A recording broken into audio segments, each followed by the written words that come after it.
Hey yo, what's going on, you guys? Jay here, and welcome back to the channel. So I'm sorry I missed you all yesterday. It's really not easy at the moment here behind the scenes with the many projects that we've got now being Pengs, the metaverse. We've got development team working on that. We've got the LUNC Dash metric system, the native wallet, both on the browser, on iOS, Android. We've also got LUNC Pump.fun and LUNC Swap.fun being that dedicated DEX we had to launch with the product.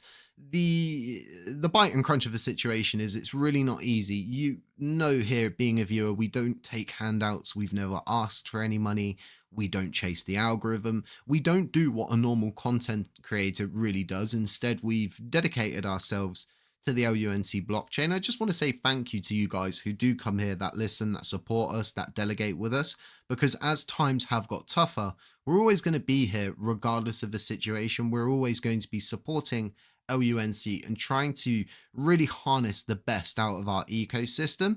But I'm going to be trying to get up to speed. I really want to get back on live stream. So let me know in the comment section if you'd like to see a daily live stream from Monday to Friday. I'm trying to get back into really having an environment where people can essentially see how big the ecosystem is. And I remember how popular lives were back a while ago. But as you can see, I've got the trading view chart up. I'm going to be doing some price analysis. I want to get you guys up to speed. I want to follow up on my previous TNAs that we've put out there. And we were saying about getting back up onto this trend line with the total crypto market cap. And essentially, we would need gold to begin cooling off. We would need to start to see people taking profits, for example. And I think we're starting to see that. And now we are seeing a reflection in the market where we're actually battling our way back up right now into this area, which was the previous trend line before we saw that Trump dump come in. Now, this is a very important zone because if we can get back up into this area, it's going to confirm a lot of people's suspicions. And the suspicions out there, really, in terms of Bitcoin, the historical basis of what's going on, I think absolutely everybody right now that's worth their grain of salt is banking on that we are in this area here. You've probably seen the chart out there that people are posting on X. Other people share it, some people modify it and put their own coins in. But essentially, they're all speaking about us being in this gap here. And what we've actually got here is pretty good. It's pretty convincing. And I think this is what a lot of people are currently hoping is playing out.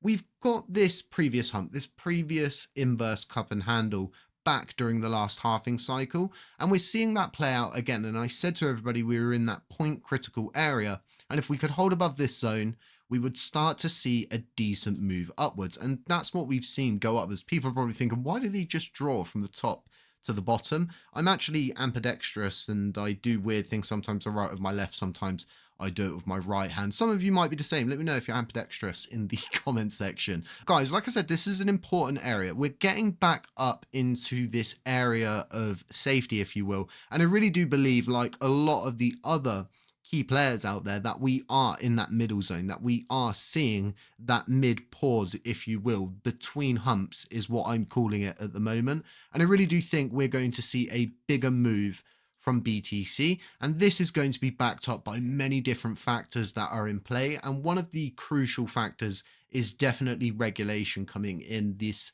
area of stability, if you will. The volatility is always going to be there until eventually BTC does settle down in price, but people are starting to see the positivity. People are starting to invest in these ETFs. I know a few different people that are part of the London Stock Exchange, and I was speaking with them at lunch this morning. They're really explaining to me how they've been moving over to ETFs, how they're now getting passive income from this. And I thought to myself, God, this is happening very quick. We're at a point where you can get a MetaMask debit card. We're walking in different times. And I've said this so many times over the past few months, few weeks, and over the years, that we are going to be walking into this area where broader adoption just lands. It just happens, and before you know it, boom, we've gone from dial-up internet to that Wi-Fi stage. And I think we're between the dial-up and the Wi-Fi stage, that between the hump, if you will. Now, what I truly believe is this isn't going to be like any other play out there. It's may look historically similar, it may feel similar, It might even play out identically the same. We might see that second hump and then the dump coming in. But I think there's going to be a third run. I think we're going to see run after run after run as people like Michael Saylor come in and they buy the floor with micro strategy. We're living in different times. So flicking over to that all important chart that you all want to see, which is Lunar Classic. And honestly, guys, it's looking absolutely fabulous, as we would say here in the UK. So cheers to everybody. If you held your bag, if you held strong, if you dollar cost averaged in, this is probably going to pay off for you big time. Are we out of the zone of panic? Are we in a zone of safety? Absolutely not. What I believe is we need to clear this first yellow line. We need to get above this point of resistance, and then we're going to see another 2 points coming in. As long as more positive news comes in between the US and China, if we see better productive talks around these tariffs, if we see the advancement of agreements, if we see all of these handshakes, if you will, actually play out, we're going to see a big run. We're going to see one of the biggest runs historically that we'll probably see in our lifetime. And then after that, like I said, I think you're just going to see run after run after run. They're going to be short paced. They're going to be short lived, and it's going to move up. And we're going to start to mimic this more stable pattern, if you will. But this is just my perspective. Obviously, anything could happen in crypto. I mean, Donald Trump could come out and say something stupid in the morning, and before you know it, we're back down here following this trend line.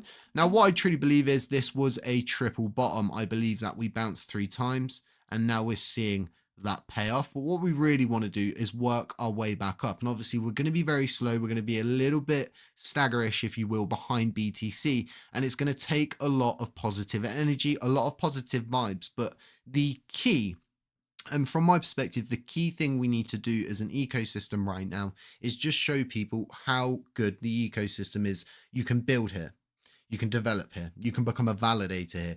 Honestly, you can do anything that you can think of going forward on the Terra Classic ecosystem. There's no real difference between our chain and Solana. It's just Solana has already accumulated a substantial user base. They've already got this moving system, if you will, but that does not leave us in the dirt. It doesn't mean that an ecosystem like ours couldn't rise up.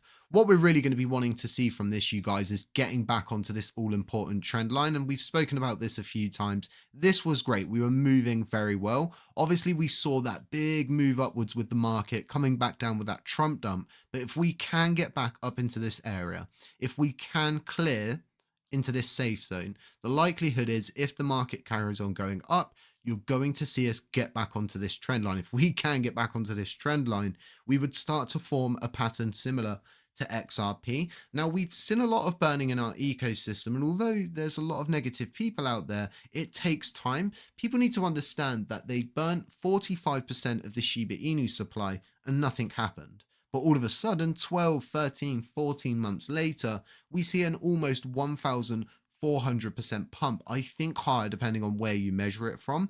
This is a situation we really do want to find ourselves in. And because we're seeing this positive reaction in the market, yeah, it's good. We were going to report on it. We're going to talk about it. We're going to really think about where this is going. Now, in the short term, could we see some sell pressure? Absolutely. I'm 100% honest with you guys on the channel. If more of these dexes from the sub DAO come forward and they want these $50,000 payouts, for example, well, then you're going to see $50,000 worth of sales on the price. We're going to see those coins, as they say, converted, sold, and turn into USDC or a similar stable coin, depending on what the final plan is. Now, is that going to absolutely kill us? No, this could provide a short-term buying opportunity for people that are sat on the sidelines that are maybe interested in a blockchain inside the Cosmos ecosystem. As I said to you guys, the Cosmos ecosystem, I think it was the last time we checked, I think around $41 billion. A couple taps of the keyboard. We'll get it up quickly and we'll take a look. No, so it's dropped down to around $31 billion. I think when we did our last video, it was $41 billion. I'll have to go back and reference that and see if I can leave links to it at the end. But this is really what we're trying to tap into as an ecosystem. People need to stop thinking so externally, if you will. Oh, you know, Solana's rising. Oh, XRP's rising. Oh, Shiba doing this. We're part of the cosmos. We are our own unique ecosystem. And yeah, we can traverse out onto Solana. We can traverse out onto Ethereum. And I think as more people are starting to build, and yeah, there's a lot of people building on LUNC at the moment, it's actually quite shocking. I'm starting to feel quite positive about people I weren't that positive about previously. But look, we'll get you up to speed on everything. I'm trailing on a little bit here. There's a little bit of TNA getting you up to speed, seeing where we're going to go. I think the trajectory is good. Hopefully the market holds. Donald Trump really plays ball, and we see more positive vibes thrown into the ecosystem. Like I said, gold is something you're going to want to pay attention to, because as you can see on the day chart, just quickly here at the end, it's coming down, it's lowering, it's cooling off, if you will. More people are taking profit. And what we really want to see is a big move downwards from gold, because all of those people that bagged profit here are likely to look for the next spin, the next play. Well, they might be looking at ETFs. They might be looking at a direct investment into BTC. This might lead them to invest in a trickle down effect into alts, into blue chips, into memes, all of these different things, loads of different possibilities that could happen. But look, guys, if you like this content, don't forget to subscribe, drop a like, drop a comment on the way out. It's really going to help us out. And I'll catch you in the next one.